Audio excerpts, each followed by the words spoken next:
Halo, assalamualaikum warahmatullahi wabarakatuh. Jumpa kembali dengan Banyang Spesial. Oke, selamat malam semuanya teman-teman ya. Jadi malam hari ini kita menonton lagi yang tentunya masih tentang Pak Hasto. Oke, untuk videonya kita siapkan dulu dan langsung kita ingin tahu ya pencerahan ataupun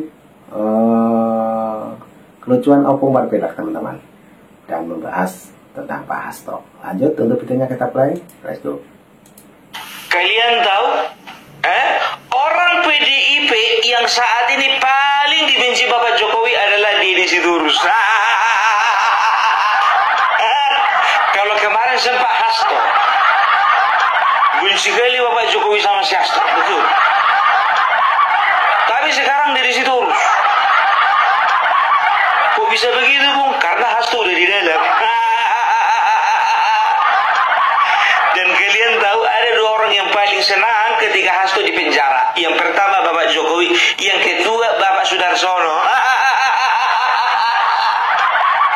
Yang ketiga siapa bilang? Yang ketiga adalah 27 orang lainnya yang kemarin dipecat rame-rame. Aduh, entah kenapa jujur aja aku bilang, ya kan? Makin lama si Deddy Sitorus ini makin menunjukkan kemiripannya dengan Hasto. Deddy Sitorus kau anak angkat si Hasto. Makin lama makin mirip kalian. Jujur aja lah aku bilang, kalau kau ingin mewarisi sesuatu dari orang lain, yang bagus-bagusnya diwarisi. Jangan sikap jeleknya. Ini enggak, tukang fitnah sama kayak si Hasto. Tukang ngedarkan hoax sama kayak si Hasto. Tukang hujat sama kayak si Hasto. Cuma satu aja ya bedanya si Hasto sama siapa namanya Deddy Sitorus. Deddy Sitorus nggak pernah bilang Satyam Eva Jayate. Pembedanya cuma itu. Aduh, kemarin begitu dia mengeluarkan fitnah langsung ditantang Bapak Jokowi kan. Tapi sampai sekarang nggak ada jawaban. Tapi yang jawab siapa bilang? Puan Maharani ketika ditanya wartawan bagaimana tanggapan Ibu Puan mengenai masalah Bapak Jokowi dengan PDIP. Datang Ibu Puan ya kan, dibilangnya lah, ya menurut saya tolonglah untuk semua yang ada potensi memecah belah bangsa tolong dihentikan. Bu, yang pecah belah bukan bangsa Bu, tapi partai Ibu. Bagaimana tanggapan Ibu mengenai Bapak Jokowi yang mengirim putusan kata menurut Deddy Sitorus? Dia tanya aja sama orangnya. Artinya apa? Artinya ya antara Deddy Sitorus dengan ya, namanya Ibu Puan Maharani enggak satu bahasa. Tapi ya oleh karena Ibu Puan melihat bahwasanya Bapak Joko Widodo itu sudah ngamuk. Bahaya nih kalau ngamuk pikirnya kan. Langsunglah dia meminta maaf tapi dibalut dengan klarifikasi. Bu, kalau mau minta maaf aja langsung. Gak usah pakai klarifikasi. Dan tidak tahu entah kenapa ya, entah ini mana tahu tebakanku salah, ya kan, mana tahu nggak ada hubungannya. Nggak tahu entah kenapa ketika Bapak Jokowi menantang seperti itu, tiba-tiba sikap PDIP di parlemen berubah, balik kanan. Mengenai revisi Undang-Undang TNI. Revisi Undang-Undang TNI kemarin itu PDIP adalah satu partai yang menolak revisi Undang-Undang TNI. Sekarang jadi ketua panitia. Malah jadi ketua panitia kerja, ketua panja. Utut. Ingat ya, utut ya, bukan utut. Oke? Utut, no utut. Beda arti itu. Iya kan?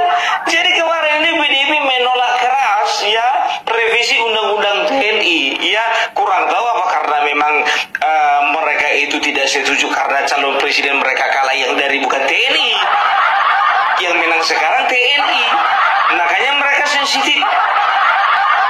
Mungkin mereka berpikir bahwasanya di fungsi APRI dan juga fungsi TNI di sosial itu akan seperti Orde Baru.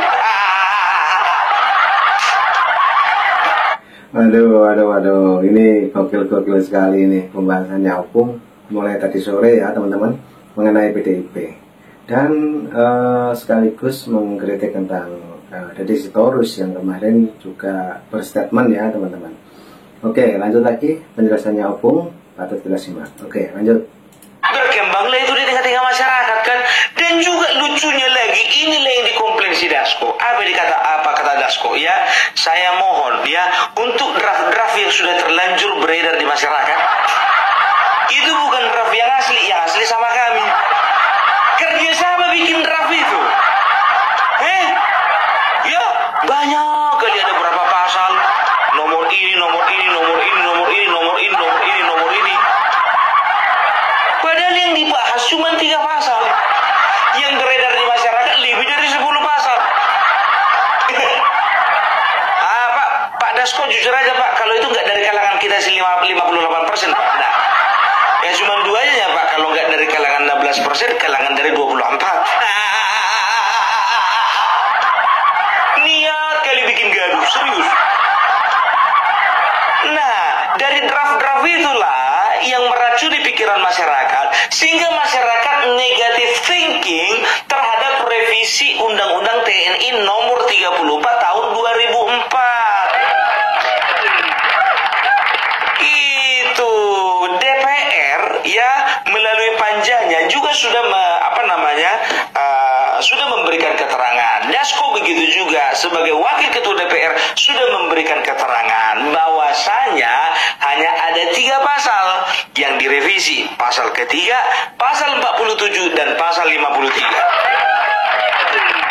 Kan begitu. Nah, apa aja isi dari pasal-pasal tersebut? Nah, pasal ketiga membahas mengenai bahwasanya untuk pengerahan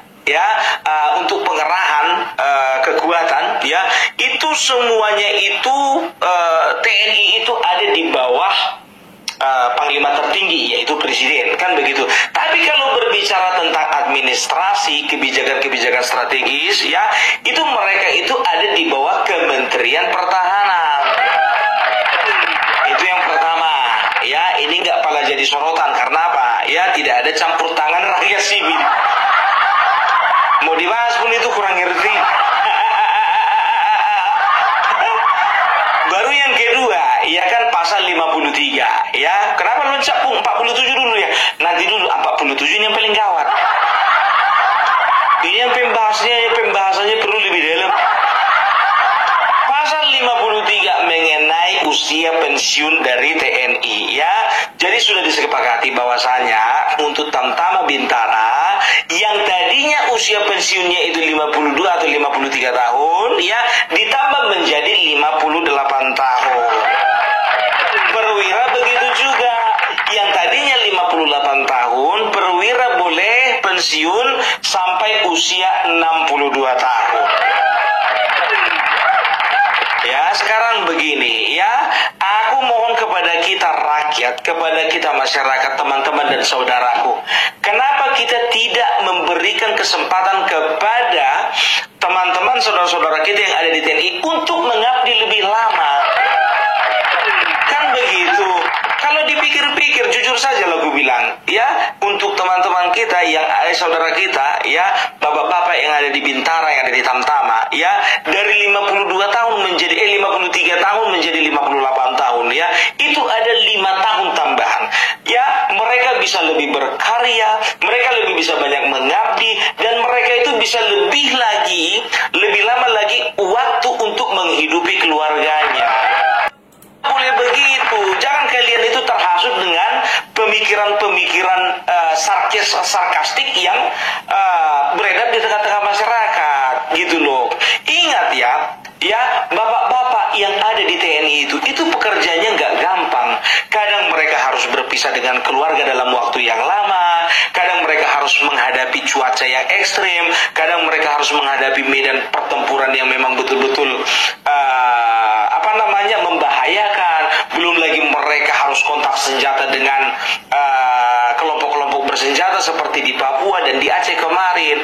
Belum lagi mereka itu menghadapi masalah-masalah lainnya, ya, baik itu masalah yang ada kaitannya di pekerjaan ataupun juga di rumah. Itu nggak gampang loh, ya.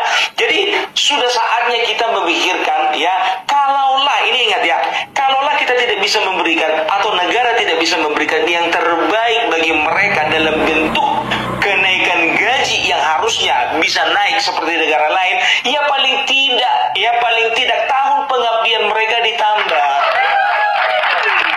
Ini Waduh, keren teman-teman ya.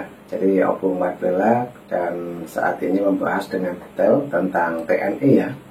Jadi tadi juga dicerahkan mengenai pasal-pasalnya juga teman-teman ya. Oke, lanjut lagi Opung Marbella. kan salah satu usaha negara untuk mensejahterakan anggotanya, mensejahterakan tentaranya, gitu loh ya. Jadi kita jangan langsung bernegatif tinggi. Begitu juga ya untuk bapak-bapak yang menjadi perwira, ya, mereka bisa lebih berkarya lagi, mereka bisa dengan skop yang lebih besar lagi, ya, mereka lebih lama lagi waktunya untuk mengabdi, kan begitu. Ada di ada di Kodim, ada di Kodam, ada di Mabes, ya kan. Itu dia. Jadi bisa dikatakan sudahlah ya, kalau bisa kalau Opung Marbella sendiri jujur saja sebagai mantan calon tentara. Tahu kalian mantan calon tentara? Kepingin dulu jadi tentara tapi nggak jadi gara-gara pendek.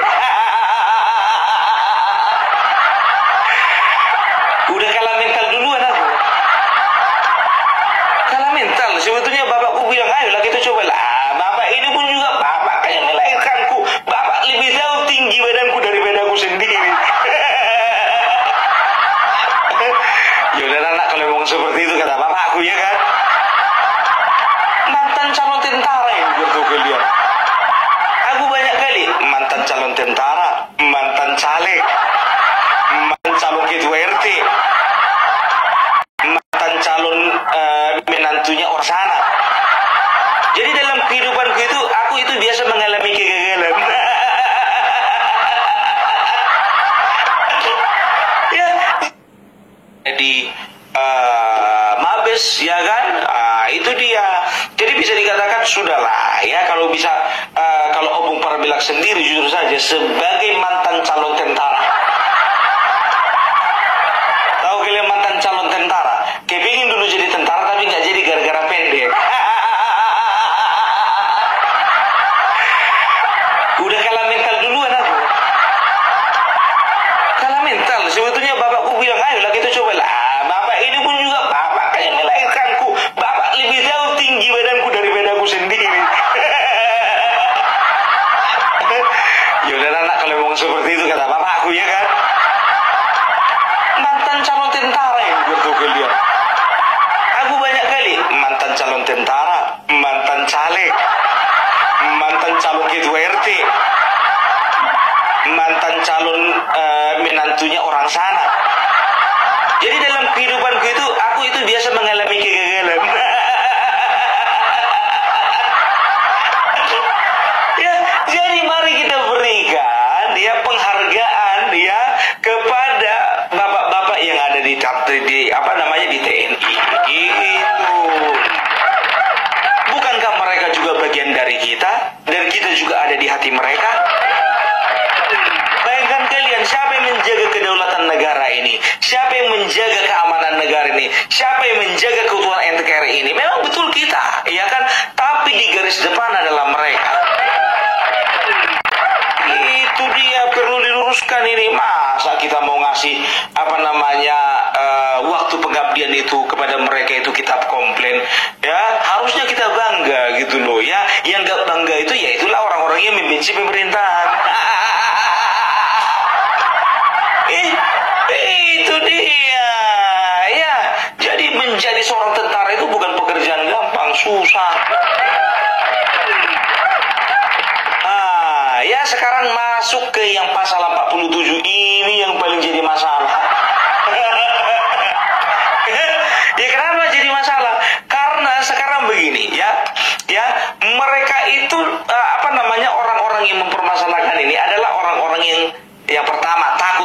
menantang fungsi ABRI itu diberlakukan, ya kan? Karena takut seperti zaman Orde Baru, ya. Apapun masalah di sosial, ya, itu menjadi campur tangan dari TNI, kan begitu. Nah, sekarang begini, ya, sudah aku periksa dan juga sudah aku telaah bahwasanya isi dari undang-undang tersebut tidak akan pernah membangkitkan yang namanya semangat dui fungsi ABRI di tengah-tengah masyarakat. Itu yang pertama, ya kan? Yang kedua, kita bisa buktikan, ya, setiap pos-pos atau jabatan sipil yang ditempati oleh militer aktif, ya, itu semuanya berkaitan dengan politik dan keamanan, ya. Jadi bisa dikatakan begini, ya, contohnya Kementerian Polkam, setelah itu SAR, setelah itu BNN, setelah itu BIN, setelah itu ada Badan BNPT mengenai penanggulangan terorisme, setelah itu lagi ada Badan bagian menjaga perbatasan, baru Kementerian Kelautan, ya, dan ada beberapa. Kalau di total itu semuanya ada 16, ya. Jadi semuanya itu, ya, boleh ditempati oleh militer aktif karena apa? Ya, karena mereka punya pengalaman di bidang itu. Gitu. Ya, mereka punya pengalaman di bidang tersebut. Baru yang kedua, alasan berikutnya, ya, kenapa pos-pos yang tadi kusebutkan itu memang sepertinya lebih cocok lah, ya, lebih cocok kalau prajurit ada di dalamnya. Ingat ya, ada di dalamnya, tidak seluruhnya tapi ada di dalamnya. Termasuk Mahkamah Agung, ya, Mahkamah Agung dan Kejaksaan Agung, ya. Karena apa? Ya, untuk hal-hal yang berbicara keamanan, ya, sudah pastilah bapak-bapak dari militer yang lebih paham daripada orang sipil, kan begitu. Karena mereka sudah terlatih, mereka punya pengetahuan, mereka punya persiapan, ya, mereka punya skill, kemampuan untuk melakukan hal tersebut. Gitu, ya. Contohnya, misalnya untuk penanggulangan terorisme, ya kan? Kan sudah pasti lebih cocok bapak-bapak yang di TNI daripada yang di kantor pos. Iya kan? Begitu juga BNN, ya. BNN kan udah lebih cocok bapak-bapak yang di TNI, ya, daripada yang kerja di bank. Begitu juga untuk penanggulangan bencana alam, ya, tim SARS, ya, itu juga lebih cocok. Karena apa? Mereka itu dilatih, ya, dalam berbagai kondisi, berbagai keadaan, berbagai medan, ya. Mereka itu sudah siap sedia dengan segala kemungkinan yang ada.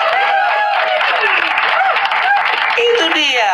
Mana lebih cocok, ya, bapak-bapak yang ada di militer atau bapak-bapak yang tamatan kuliah ekonomi? Nggak cocok, kan? Itu dia. Jadi semua itu berkaitan dengan kemampuan, kesiapan, skill, setelah itu keterlatihan mereka itu. Kecuali kalau contohnya Menteri Agama dari TNI itu baru lari. Nggak mungkin. Menteri Agama, Mayor Jenderal. Kan begitu, ya. Setelah itu contohnya Menteri Pendidikan. Ya, mungkin 50-50 bisa, kan begitu. Menteri Tenaga Kerja. Kan begitu. Jadi sekarang ini begini, tidak akan mungkin mereka itu lari dari jalur. Karena apa? Semuanya sudah diatur oleh undang-undang. Kecuali kalau zaman Orde Baru, Menteri Pendidikan bisa dari militer, Menteri Ekonomi bisa dari militer, Menteri Perdagangan bisa dari militer. Kan begitu, ya. Jadi nggak ada alasan, nggak ada dasar untuk menolak revisi undang-undang ini. Karena juga gini loh, ya, ini kan Undang-Undang Nomor 34 tahun 2004. Ini sudah diberlakukan dari tahun 2004. Kenapa ributnya sekarang? Udah diributkannya itu dari kemarin-kemarin. Ya memang betul, ya kan. Sekarang begini, kalaupun ditambah, ya, dari 10 menjadi 15 atau 16, berarti negara melihat ada kebutuhan.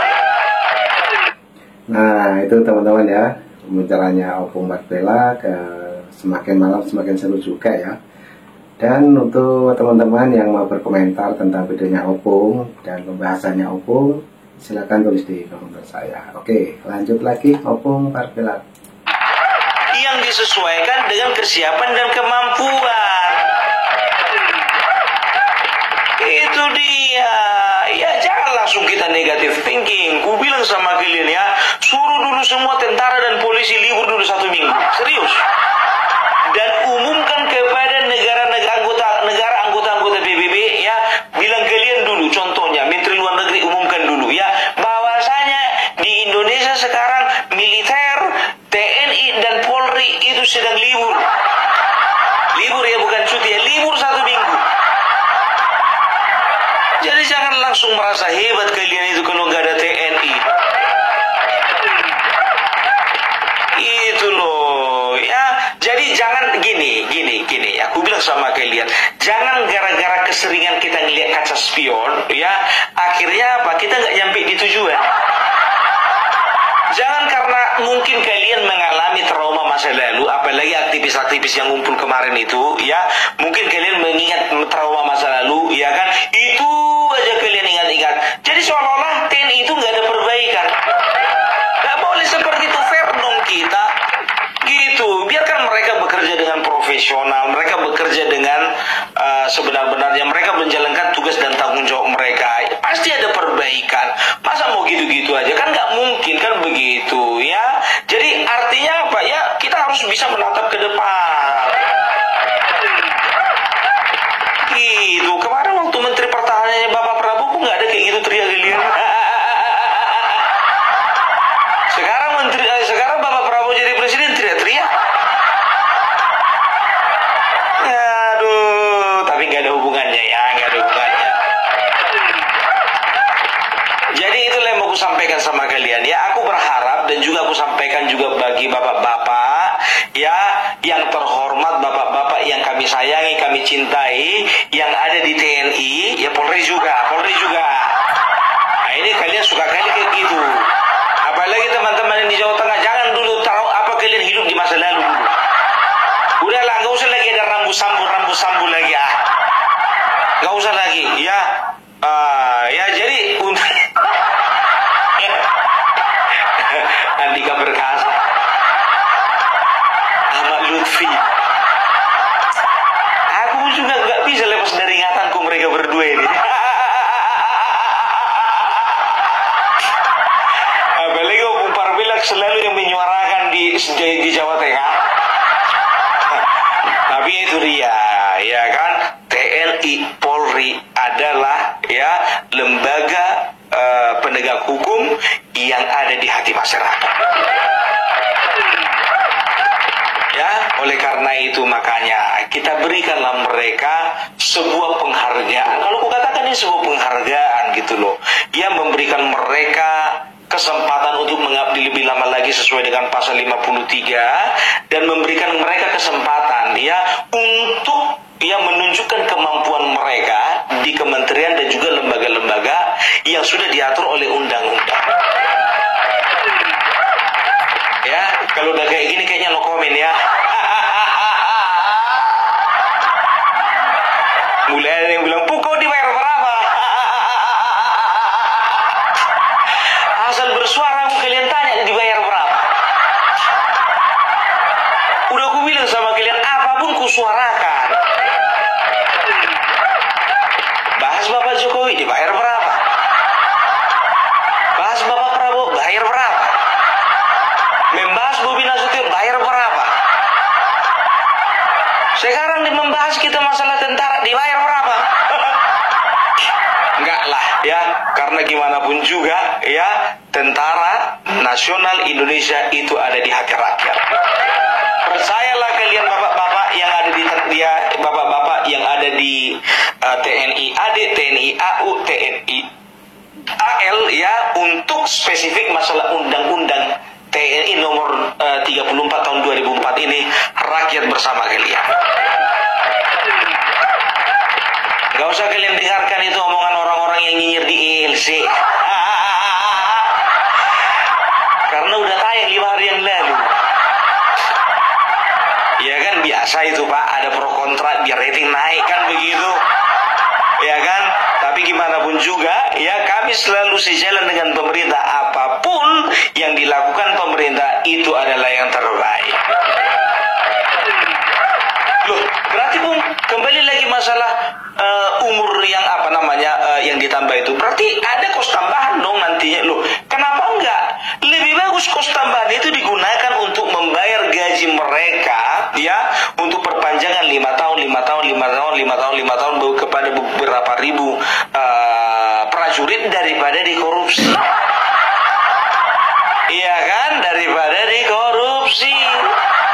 Coba bayangkan kalian 100 hari Bapak Prabowo sudah terbongkar. Ada yang 1000 triliun. Ada yang 237 triliun. Kalau dikumpul-kumpul itu bisa ngumpul 2000 triliun. Itu aja dimasukkan, ya sebagian dimasukkan untuk menggaji prajurit, ya, dengan tambahan waktu, ya, itu bisa dikatakan ya sepertinya cukup. Kita harus optimis untuk bangsa ini gitu loh, ya. Jadi tapi ini jujur saja gue bilang ini harus berimbang juga ini, ya. Ini kan kontras kemarin itu menggeruduk oleh karena apa? Oleh karena mereka mencium, ya, ada permainan gitu. Kenapa terkesannya terburu-buru, ya? Untuk teman-teman yang di kontras pun juga tidak boleh terlalu sensitif kan begitu, ya. Kalau memang contohnya tidak setuju atau tidak suka, ya bikin audiensi kan begitu, ya. Kalau mentok mau bilang apa? Itu dia, ya. Jadi begitu juga untuk teman-teman, ya, yang ada di DPR, ya. Ini permohonan kami nih dari rakyat. Kalau bisa jangan cuman undang-undang TNI ini yang disegerakan. Segerakan juga dong pengesahan undang-undang perampasan aset. Ya semangat yuk. Jangan cuma revisi undang-undang TNI ini, ya. PDIP mau jadi ketua panitia kerja untuk undang-undang perampasan aset, yuk. Mau jadi ketua panja juga dong, yuk. Kami sangat mendukung untuk dewan-dewan yang ada di PDIP untuk menjadi ketua panitia kerja untuk pengesahan rancangan undang-undang perampasan aset menjadi undang-undang perampasan aset. Aduh, kok lama banget ya. Yuk, fair kita yuk, fair. Jangan cuma yang ini, undang-undang perampasan aset gimana? Biar lengkap, biar makin maju, biar makin kencang negara ini berlari. Itu udah jelas, ya. Jadi itu dulu dari Opung Parbelak mengenai revisi Undang-Undang Nomor 34 Tahun 2004, ya, Undang-Undang TNI, ya. Mudah-mudahan ini boleh menjawab sedikit saja rasa penasaran kalian. Gitu, ya. Jadi semangat terus untuk bapak-bapak yang ada di TNI, baik TNI Angkatan Udara, Angkatan Darat, Angkatan Laut, rakyat bersama kalian.